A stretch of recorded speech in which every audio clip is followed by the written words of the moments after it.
Hello साथियों, आज हम पढ़ रहे हैं इंडियन कॉन्ट्रैक्ट एक्ट 1872 में चैप्टर 1। हमने धारा 3 आपको बता दी है, धारा 4 भी बता दी है। आज हम पढ़ेंगे section 5, revocation of proposal and acceptance, प्रस्तावनाओं और प्रतिग्रहों का प्रोत्साहन। तो जिन साथियों ने अभी तक हमारे चैनल को सब्सक्राइब नहीं किया है, हमारे चैनल को जरूर सब्सक्राइब कर लें और वीडियो को लास्ट तक जरूर देखें। साथियों, इसमें जो बताया गया है सेक्शन 5 में, जो प्रपोजल और एक्सेप्टेंस है, एक बार कंप्लीट होने के बाद फिर रिवोक नहीं होंगे, यानी कैंसिल नहीं कर सकते। कब कैंसिल कर सकते हैं वो आपको हम इस वीडियो में बताएंगे। तो सबसे पहले जान लेते हैं प्रपोजल क्या है, एक्सेप्टेंस क्या है। प्रपोजल का मतलब है कि ए नामक व्यक्ति ने अपने भवन को बेचने के लिए बी के सामने प्रस्ताव भेजा, तो ये प्रपोजल हो गया, और बी ने उस प्रस्ताव को एक्सेप्ट कर लिया, तो हो गया प्रतिग्रहण। क्या हो गया? वो एक्सेप्टेंस हो गया। तो साथियों, मान लीजिए ए ने बी को भवन बेचने के लिए एक प्रपोजल डाक से भेजा, और जैसे ही डाक से भेजा और डाक बी को प्राप्त हो गई, तो इसका मतलब प्रपोजल कंप्लीट हो गया। इसी प्रकार बी ने इस प्रपोजल को एक्सेप्ट कर लिया और वापस ए के पास भेजा, और ए को जैसे पत्र प्राप्त हुआ तो ये माना जाएगा कि प्रपोजल का एक्सेप्टेंस कंप्लीट हो गया, यानी एक्सेप्टेंस क्लियर हो गया, एक्सेप्टेंस मंजूर हो गया, यानी स्वीकार हो गया।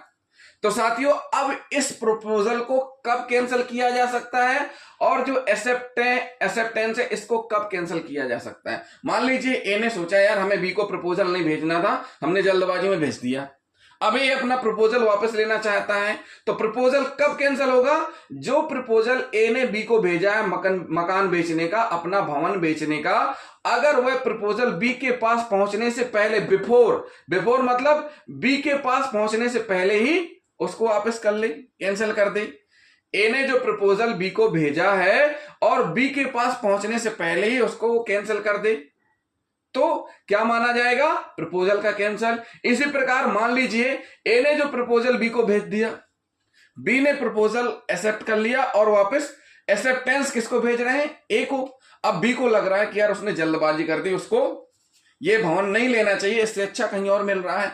तो बी को क्या करना है कि बिफोर एक्सेप्टेंस ए के पास पहुंचने से, जो एक्सेप्टेंस की है बी ने, वो ए के पास पहुंचने से पहले अगर कैंसिल कर दिया उसको, तो फिर एक्सेप्टेंस कैंसिल माना जाएगा। अगर कैंसिल पहले नहीं किया तो फिर क्या माना जाएगा? एक्सेप्टेंस कंप्लीट, फिर वो कैंसिल नहीं होगा। तो साथियों, एक बार फिर से समझ लीजिए प्रपोजल और एक्सेप्टेंस का मतलब। प्रपोजल का मतलब ये हुआ कि मान लीजिए ए ने बी को अपना भवन बेचने का एक प्रस्ताव डाक से भेजा और बी ने उसको प्राप्त कर लिया, तो ये प्रपोजल कंप्लीट हो गया। अब उस प्रपोजल के पालन में जो प्रपोजल उसको प्राप्त हुआ, उसी के आधार पर अपनी स्वीकृति यानी एक्सेप्टेंस किसको भेजी? बी ने ए को, और ए ने प्राप्त कर लिया, तो यहां पर एक्सेप्टेंस यानी प्रतिग्रहण कंप्लीट हुआ। अब ये जो दोनों चीजें हैं, अब इनको कैंसिल कब कर सकते हैं?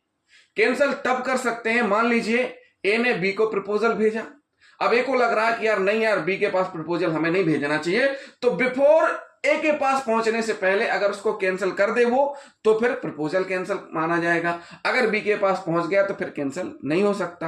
अब वो डिपेंड करता है बी के ऊपर कि उसको एक्सेप्ट करना या नहीं करना। अब बी ने एक्सेप्ट कर लिया, अब बी ने एक्सेप्ट करके वापस ए के पास भेज दिया, अब बी को लग रहा है कि नहीं यार हमको कैंसिल करना है, तो बी को भी कब कैंसिल करना है? ए के पास पहुंचने से पहले ही उसको कैंसिल करना है एक्सेप्टेंस को। तो क्या होगा?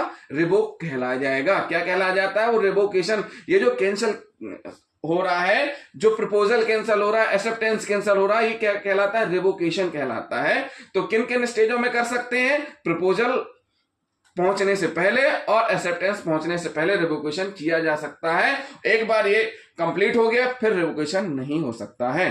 तो जिन साथियों ने अभी तक हमारे चैनल को सब्सक्राइब नहीं किया है, हमारे चैनल को जरूर सब्सक्राइब कर लें, और अगले वीडियो में हम आपको सेक्शन में बताएंगे कि रिवोकेशन कैसे किया जाता है। अभी हमने आपको बताया कि किन किन स्टेजों में कर सकते हैं, अब अगले वीडियो में बताएंगे हम कैसे किया जाता है। तो जिन साथियों ने हमारे चैनल को सब्सक्राइब नहीं किया, हमारे चैनल को जरूर सब्सक्राइब कर लें, वीडियो को लाइक और शेयर करना ना भूलें, साथ ही साथ कमेंट भी करते जाएं। थैंक यू साथियों।